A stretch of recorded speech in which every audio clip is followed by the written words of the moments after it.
Good morning and welcome back to Flashback Friday on Gaming with ADHD. Today we are continuing our look at Shadowrun Duels, a product you may not have heard about, or if you did, maybe you aren't that familiar with it.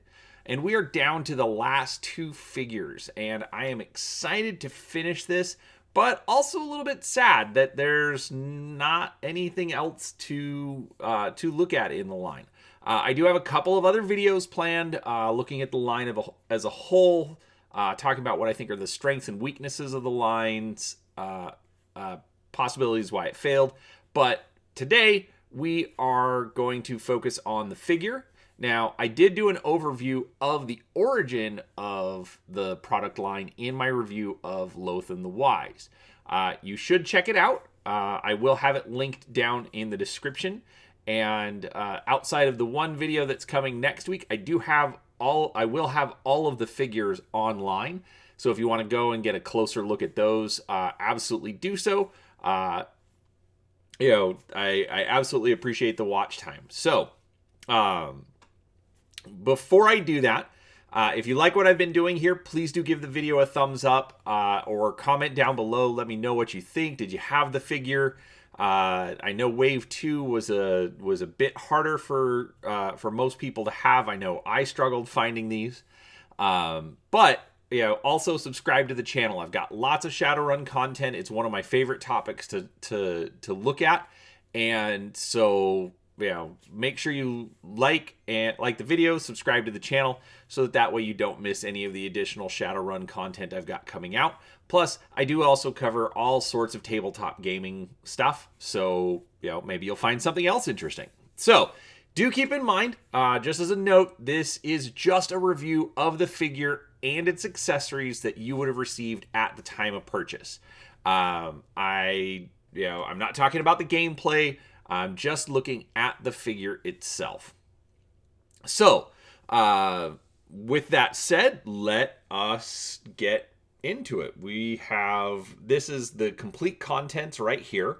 So this is Wolf Nev. He is a male troll street ganger. And as you can see, he's going to stand almost 8 inches tall. He's a troll. They're massive. This is 6-inch figure scale. So being taller than an average human, there you go. So a couple of things I want to point out. I'm going to start by zooming in our camera. So first off, we've got some great detail on the face. You've got pupils, you've got the corneas on the eye, a very well detailed face. I really like the vest here. They've actually gone through and painted in the individual buttons. Instead of just giving them a color, they actually put detail on that, and that is on both sides of his vest. He's got the spiked collar, got the mohawk with the hair running down under the vest. We've got this bone vulture on his back. They really went all out. He's got the wallet here in his pocket with the chain hooking it to his belt. That I think is fantastic. Lots of little details here. We've got our snake and crossbones wristband. Let's see what else. We've got our blue jeans. We've got the bones sticking out of the blue jeans. Does make me kind of wonder how he gets the pants on and off in the morning, but that's a separate issue. And then we've got these big strappy boots on his feet. Since I started doing these, and since I did my first review of Lothan the Wise, I did learn the term of buck, which is an industry term for basically the basic parts of a figure for a particular scale and class. And so this is the troll buck. So most of this is actually reused. Most of the arms, all of the legs, the torso are all reused, and then we get a new head. The vest doesn't have the big coat like Lothan does, and we've got some different hands hands to kind of differentiate it. So, but basically, they didn't have to recast the entire mold just to get what ends up being a very different looking figure from Lothan the Wise. I'm going to do some side-by-side comparison videos, after I've got all the individual figures done. So overall, I mean, it's a good figure. He's got, I think I counted 14 points of articulation. We've got 3 on each arm, 4, 5, so that's 10. The waist and the neck. Okay, so 12 points of articulation. So still pretty articulate for a 6-inch figure that's 20 years old. These are really good. I mean, they definitely look dated, but overall, I still think it's a really, really good figure in and of itself. All right, so what does he come with? Now, one of the first pieces is this ball and chain. Now, they actually give it a metal chain, and I really do like the detail that they put in the ball. It's got a lot of blood on it from where he's been hitting other people. Swings around. Outside of wrapping it around the hand, I'm not sure how you're supposed to attach it because it doesn't have any kind of a pin, but it'll wrap pretty well. As you can see. So we have a ball and chain.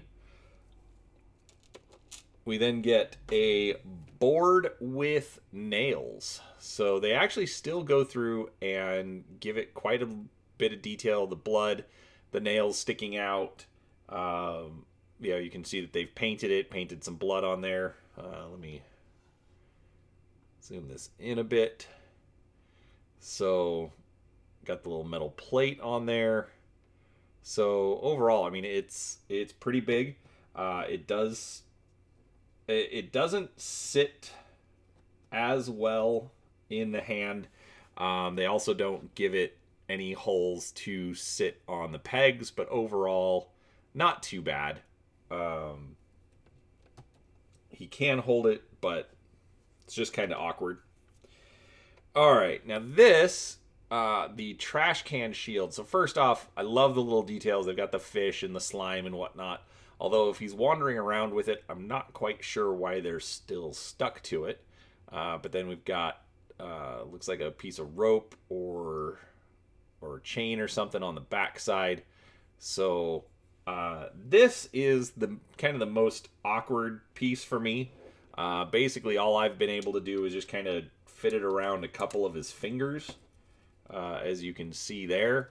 But then it just looks tiny up against the figure, and due to posability, it's not the easiest. He doesn't have any kind of joint up above the elbow that can twist, which, considering that G.I. Joe had been out for 20 years, well, the 3 3/4 inch GI Joes that had the swivel arms, the fact that wasn't included is kind of odd.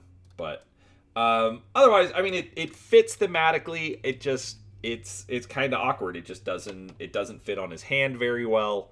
A little bit awkward there.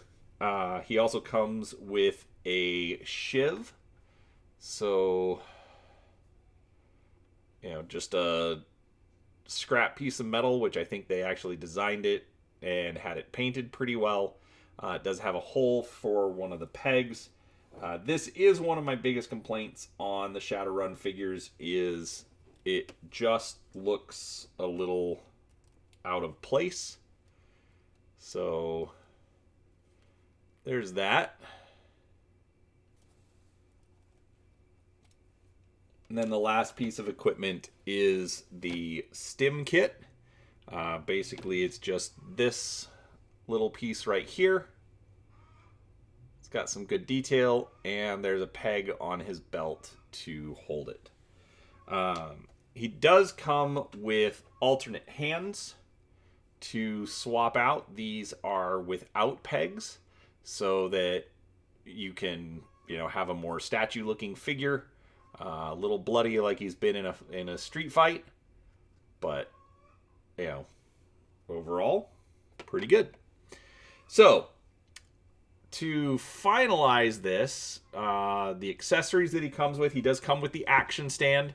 All of the figures had this. This is where they had the combat dials for the figure so that you can track health and speed, things like that.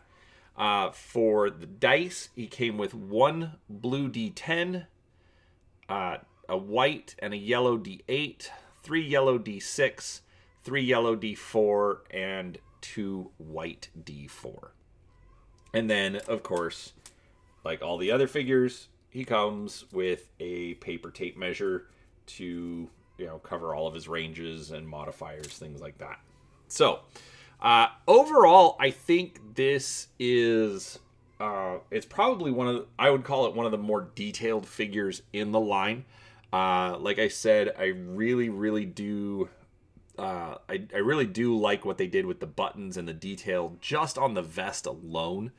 Clearly they didn't put the money into more accessories to put on him, like the giant coat that Lothan is wearing, and instead put it into the paint job on the vest, and I think it really paid off.